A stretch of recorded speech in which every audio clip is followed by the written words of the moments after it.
बच्चों, welcome to chemistry classes. आज के इस वीडियो में हम बात करते हैं कॉलिगेटिव प्रॉपर्टीज़ या अणुसंख्य गुणधर्म के बारे में। तो आइए हम समझते हैं कि आखिर ये कॉलिगेटिव प्रॉपर्टीज़ क्या होती हैं। Physical properties of solutions depending upon number of particles of solute substance are known as colligative properties. किसी भी विलयन के ऐसे भौतिक गुण जो विलेय पदार्थ के कणों की संख्या पर निर्भर करते हैं अणुसंख्य गुणधर्म कहलाते हैं। यानी कि कॉलिगेटिव प्रॉपर्टीज या अणुसंख्य गुणधर्म वे प्रॉपर्टीज हैं जो सॉल्यूशन में उपस्थित सॉल्यूट सब्सटेंस या विलेय पदार्थ के कणों की संख्या केवल कणों की संख्या पर निर्भर करती हैं, उसके नेचर पर निर्भर नहीं करती हैं। अब ये कॉलिगेटिव प्रॉपर्टीज कौन कौन सी होती हैं, एक एक करके समझते हैं। Number 1, lowering of vapour pressure and relative lowering of vapour pressure, जिसे हिंदी में कहते हैं वाष्प दाब में अवनमन और वाष्प दाब में आपेक्षित अवनमन। नंबर 2, ऑस्मोटिक प्रेशर या परासरण दाब। Number 3, elevation in boiling point या क्वथनांक में उन्नयन। And number 4, depression in freezing point या हिमांक में अवनमन। ये सभी प्रॉपर्टीज कॉलिगेटिव प्रॉपर्टीज हैं क्योंकि इन सभी की वैल्यूज डिपेंड करती हैं number of particles of solute पर हैं। यदि सॉल्यूशन में सॉल्यूट के पार्टिकल्स की संख्या चेंज हो जाती है तो ये सभी जो कॉलिगेटिव प्रॉपर्टीज हैं उनकी वैल्यू भी चेंज हो जाती है।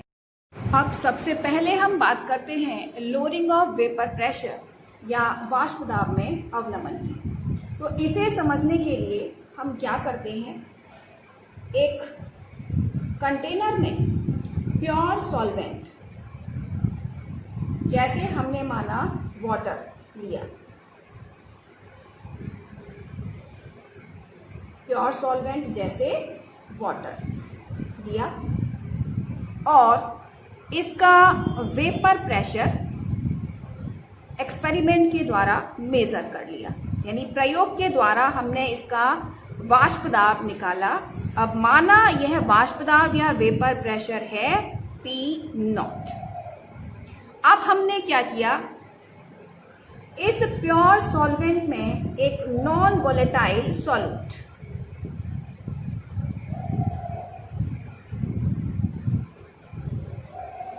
या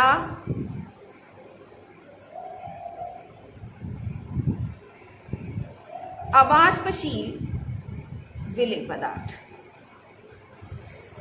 मिलाया। जनरली ये नॉन वोलेटाइल सॉल्यूट सॉलिड होता है। तो जब हमने इसमें एक नॉन वोलेटाइल सॉल्यूट या अवाष्पशील विलेय पदार्थ मिलाया तो अब ये सॉल्यूशन बन गया। क्यों?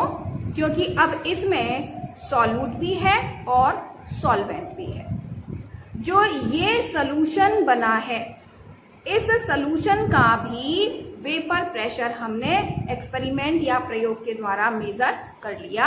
अब माना इस सॉल्यूशन का वेपर प्रेशर है PS। ये हो गया प्योर सॉल्वेंट या वाटर का वेपर प्रेशर और ये हो गया सॉल्यूशन का वेपर प्रेशर। अब इन दोनों वेपर प्रेशर की यदि हम तुलना करें या इन दोनों का कंपैरिजन करें तो हम क्या देखते हैं कि P0 is greater than PS। या हम कह सकते हैं कि सॉल्यूशन के बनने पर vapour pressure PS pure solvent के वेपर प्रेशर से कम हो जाता है। अब ये कितना वेपर प्रेशर कम होता है, तो हम क्या करें, पी नॉट में से पी एस माइनस कर दें, यानी कि सॉल्वेंट के वेपर प्रेशर में से सॉल्यूशन का वेपर प्रेशर माइनस कर दें, तो हमें वो वेपर प्रेशर पता चल जाएगा जितने की कमी हुई है इस सॉल्यूशन के बनने पर। तो यही डेल्टा पी कहलाएगा लोअरिंग ऑफ वेपर प्रेशर या वाष्प दाब में अवनमन। यानी कि सॉल्वेंट से सॉल्यूशन के बनने पर वेपर प्रेशर में होने वाली कमी ही कहलाती है वाष्प दाब में अवनमन या लोअरिंग ऑफ वेपर प्रेशर। तो अब हम इसे कैसे डिफाइन कर सकते हैं? When a non-volatile solute substance is dissolved in pure solvent, the vapor pressure of resulting solution is decreased as compared to the vapor pressure of pure solvent. This decrease in vapor pressure is known as lowering of vapor pressure. Hindi में कैसे हम परिभाषित करेंगे इसे? जब एक शुद्ध विलायक में कोई अवाष्पशील विलेय पदार्थ मिलाते हैं, तब बने परिणामी विलयन का वाष्प दाब शुद्ध विलायक के वाष्प दाब से कम हो जाता है। वाष्प दाब में होने वाली यह कमी वाष्प दाब में अवनमन कहलाती है। अब हमने माना कि प्योर सॉल्वेंट का वेपर प्रेशर पी नॉट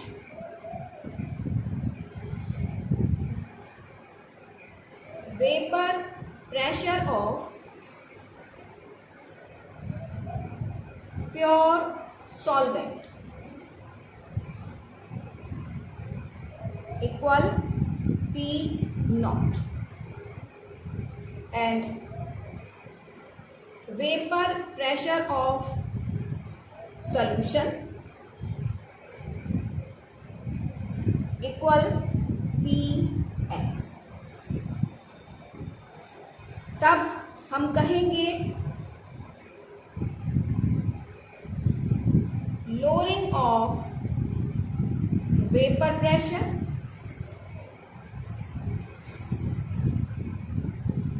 या वाष्प दाब में अवनमन इक्वल क्या होगा, P not minus P S.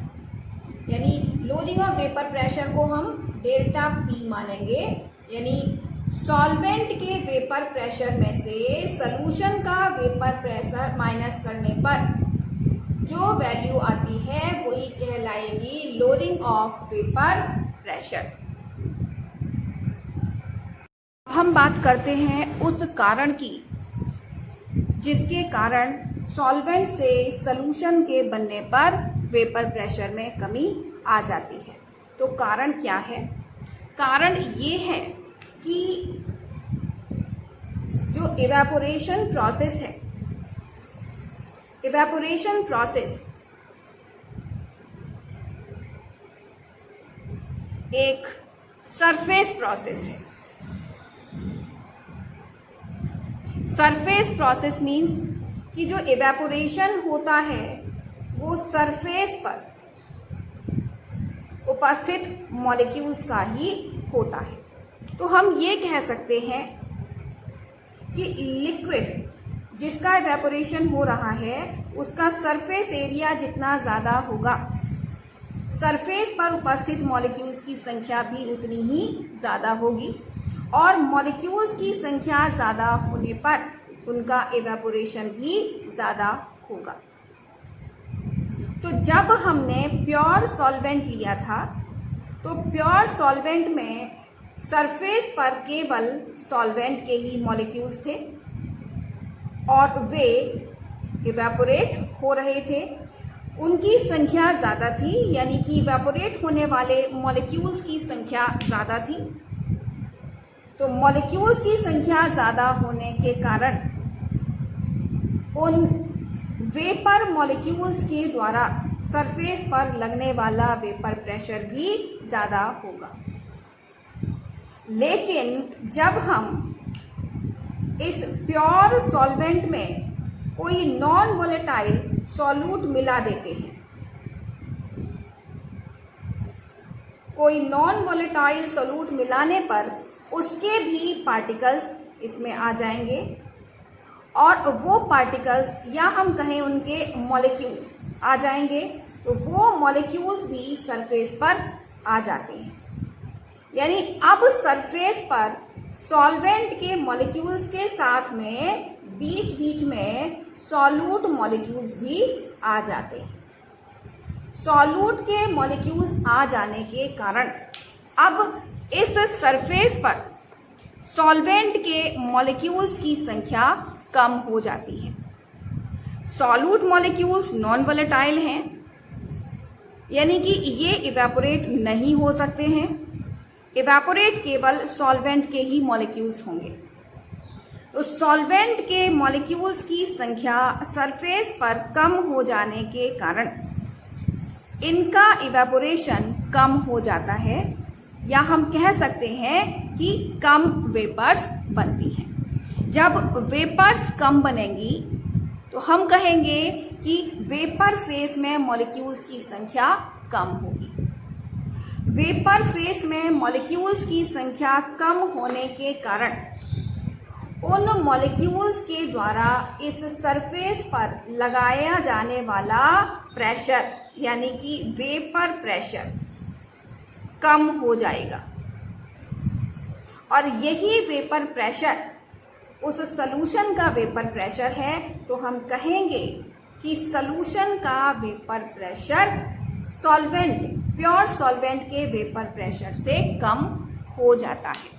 तो अब आपको समझ में आ गया होगा कि सॉल्वेंट से सॉल्यूशन के बनने पर वेपर प्रेशर कम क्यों हो जाता है, क्योंकि ये एक सरफेस प्रोसेस है और सॉल्यूशन के बनने पर सरफेस से इवेपोरेट होने वाले सॉल्वेंट मॉलिक्यूल्स की संख्या कम हो जाती है। जब संख्या कम हो जाएगी तो उन मॉलिक्यूल्स के द्वारा वेपर प्रेशर कम लगाया जाएगा, यानी कि सॉल्यूशन का वेपर प्रेशर कम हो जाता है। अब हम बात करते हैं सॉलिड लिक्विड सॉल्यूशंस के लिए राउल्स लॉ की, या ऐसे सॉल्यूशन के लिए राउल्स लॉ की बात करते हैं जिनमें नॉन वोलेटाइल सॉल्यूट या अवाष्पशील विलेय पदार्थ मिला हुआ है। तब ऐसे सॉल्यूशन के लिए राउल्स लॉ हम समझते हैं। ऐसे सॉल्यूशन के लिए राउल्स लॉ होता है the vapor pressure of solution having non-volatile solute is equal to the partial vapor pressure of solvent, या अवाष्पशील विलेय युक्त विलयन का वाष्पदाब विलायक के आंशिक वाष्पदाब के बराबर होता है। अब ऐसे सॉल्यूशन का वेपर प्रेशर सॉल्वेंट के वेपर प्रेशर के इक्वल क्यों होता है, क्योंकि ये हम समझ चुके हैं कि किसी भी सॉल्यूशन का टोटल वेपर प्रेशर P उस सॉल्यूशन में जितने भी कंपोनेंट्स होंगे उन सभी के पार्शियल वेपर प्रेशर के सम के इक्वल होता है। अब जैसे हम माने कि किसी भी सॉल्यूशन में 2 कंपोनेंट्स हैं A और B, और कंपोनेंट A का पार्शियल प्रेशर है PA और कंपोनेंट B का पार्शियल प्रेशर है PB, तब उस सॉल्यूशन का टोटल वेपर प्रेशर होगा PA प्लस PB। लेकिन इस टाइप के सॉल्यूशन में जिनमें सॉल्यूट नॉन वोलेटाइल होता है, अगर हम ये माने कि सॉल्वेंट है A और नॉन वोलेटाइल सॉल्यूट है B, तो उस कंडीशन में इनके पार्शियल प्रेशर्स या आंशिक वाष्पदाब होंगे PA और PB। अब क्योंकि B एक नॉन वोलेटाइल सब्सटेंस है, एक अवाष्पशील पदार्थ है, तो इसका वेपर प्रेशर PV 0 होगा, क्योंकि इसमें वाष्पित होने की क्षमता नहीं है। तो इस कंडीशन में जो सॉल्यूशन का वेपर प्रेशर होगा वो PA के इक्वल होगा, क्योंकि PV इक्वल हो जाता है 0। तो इसीलिए इस कंडीशन में कहा गया है कि vapour pressure of solution having non volatile solute is equal to the partial vapour pressure of solvent, या अवाष्पशील विलय युक्त विलयन का वाष्प दाब विलायक के आंशिक दाब के बराबर होता है। अब आगे हम समझते हैं। अभी हमने माना कि जो सॉल्वेंट है उसको हमने माना है A, और जो सॉल्यूट है उसको हमने माना B, कंपोनेंट A और B।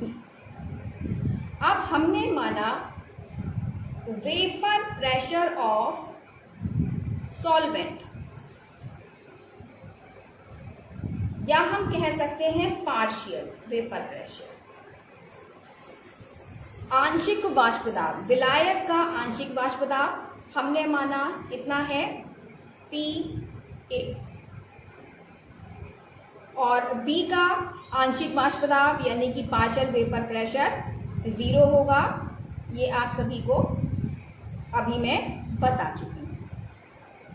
तो इस कंडीशन में हम कह सकते हैं फ्रॉम राउल्स लॉ, जो अभी हमने यहां पर देखा, फ्रॉम राउल्स लॉ हम कह सकते हैं total vapour pressure of solution PS, तो PS इक्वल हो जाएगा PA। यही है राउल्स लॉ, इस डेफिनेशन के अनुसार PS equal PA।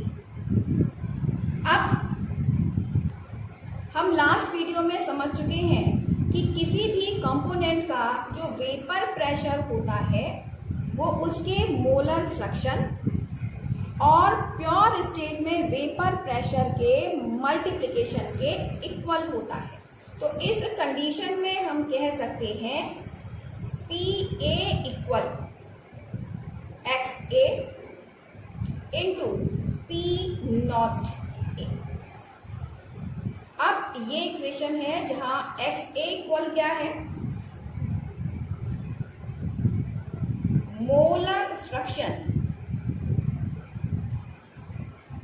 Of solvent, और हम कह सकते हैं A, एंड P0A इक्वल है vapour pressure of A in pure state, but PS equal PA, इसलिए हम इस इक्वेशन को क्या लिख सकते हैं, PS equal XA into P0A। इसको हमने मान लिया नंबर 1, बट हमें पता है कि XA प्लस XB इक्वल होता है 1, क्योंकि किसी भी सॉल्यूशन में जितने भी कंपोनेंट्स होते हैं उनके मोलर फ्रैक्शन का सम हमेशा 1 के इक्वल होता है। मोलर प्रभाजों का योग 1 के बराबर ही होगा। तो इस कंडीशन में XA प्लस XB इक्वल हो जाता है 1, या हम लिख सकते हैं XA इक्वल 1 माइनस XB। अब ये वैल्यू हम इक्वेशन नंबर 1 में पुट कर दें, तो इक्वेशन नंबर 1 क्या हो जाएगी,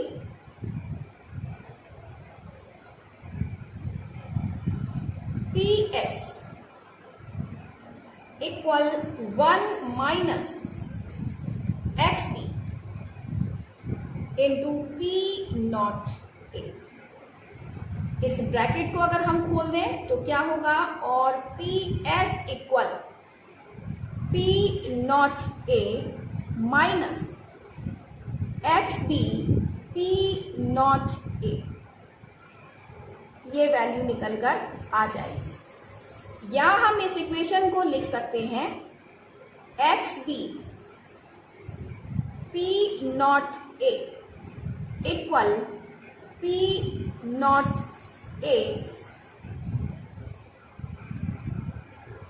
माइनस पी एस। और यहां पर देखें तो ये है प्योर सॉल्वेंट का वेपर प्रेशर और ये है सॉल्यूशन का वेपर प्रेशर। तो P naught A minus P S equal होता है lowering of vapour pressure.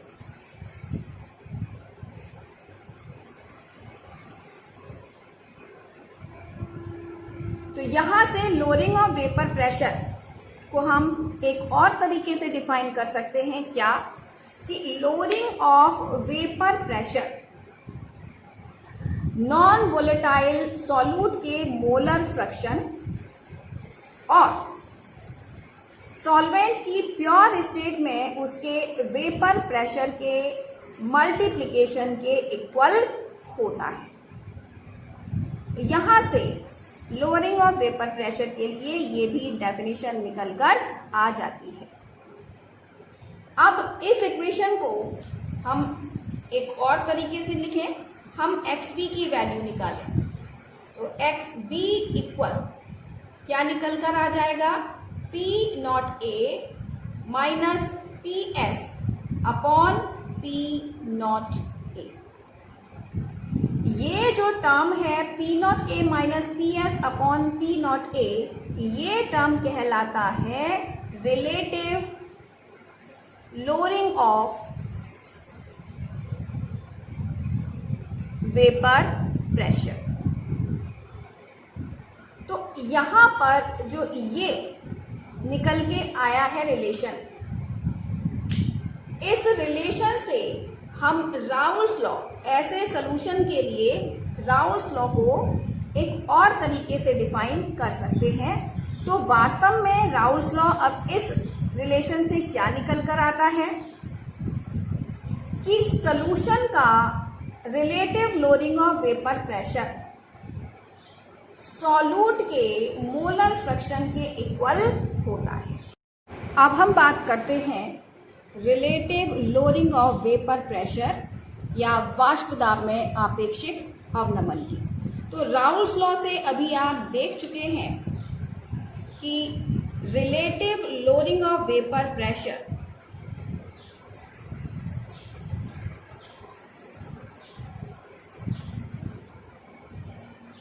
Equal होता है P naught A minus P S upon P naught ए।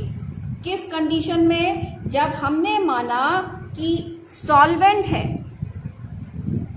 ए और सॉल्यूट है बी, उस कंडीशन में ये इक्वेशन होगी relative lowering of vapour pressure के लिए।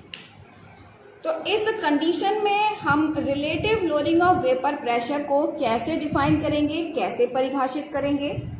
हम कह सकते हैं relative lowering of vapour pressure is equal to the ratio of lowering of vapour pressure and vapour pressure of solvent in its pure state.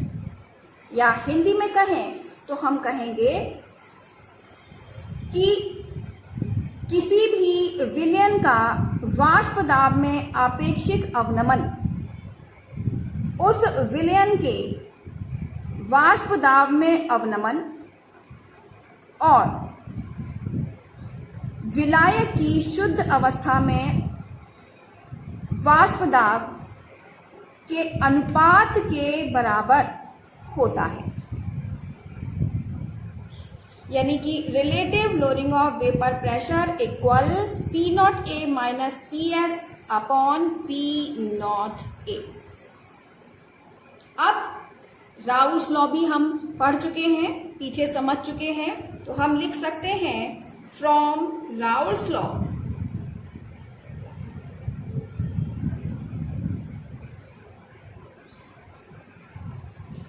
P not A minus PS upon P not A equal XB, यानी कि relative lowering of vapour pressure equal होता है solute substance के mole fraction के। तो यदि हम ये कहें number of moles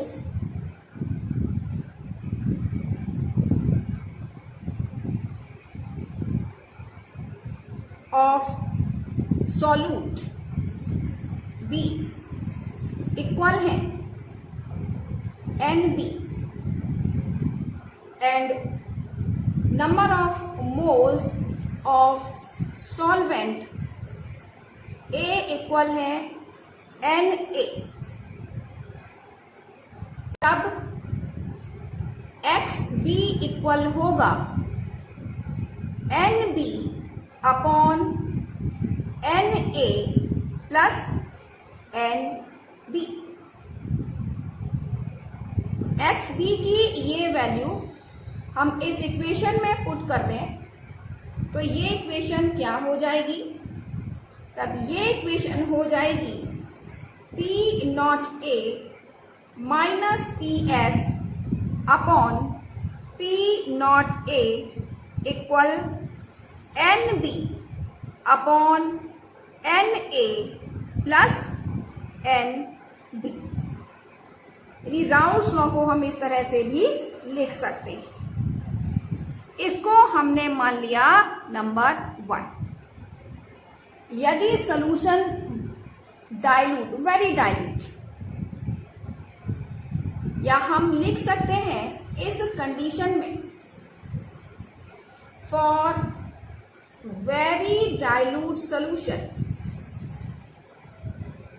very dilute solution का मतलब है कि उसमें सॉल्यूट का अमाउंट बहुत कम है, तो उस कंडीशन में हम कह सकते हैं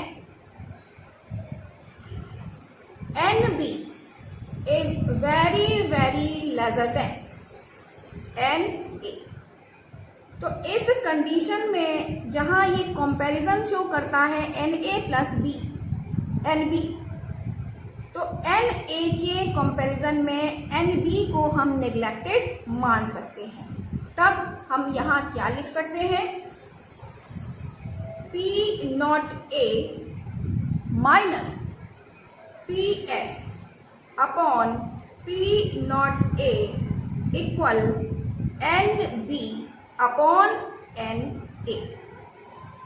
लेकिन N number of moles equal होता है मास अपॉन मॉलिक्यूलर मास, या हम कह सकते हैं W अपॉन M। मास है W, मॉलिक्यूलर मास को हमने माना कैपिटल M। तो इस कंडीशन में Na इक्वल हम लिख सकते हैं WA अपॉन MA, यानी कि mass of solvent A upon molecular mass of solvent A, and NB equal लिख सकते हैं हम WB upon MB, mass of solute B upon molecular mass of solute B। अब ये वैल्यूज हम पुट कर देते हैं इस इक्वेशन, ये जो भी इक्वेशन, इसको हम चलिए नंबर 2 मान लेते हैं। इक्वेशन नंबर 2 में हम ये वैल्यूज पुट कर देते हैं, तो क्या हो जाएगी equation, P not A minus PS upon P not A equal WB upon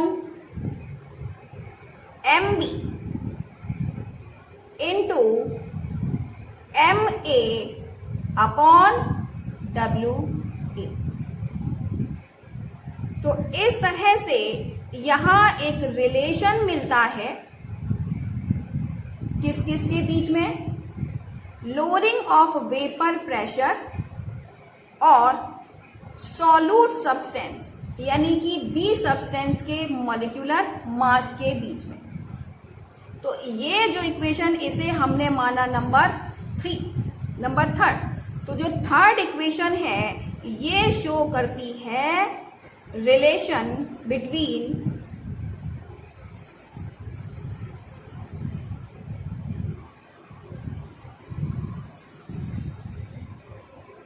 relative lowering of vapor pressure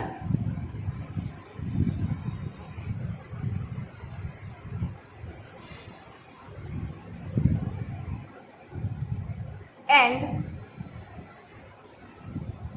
molecular mass of solute।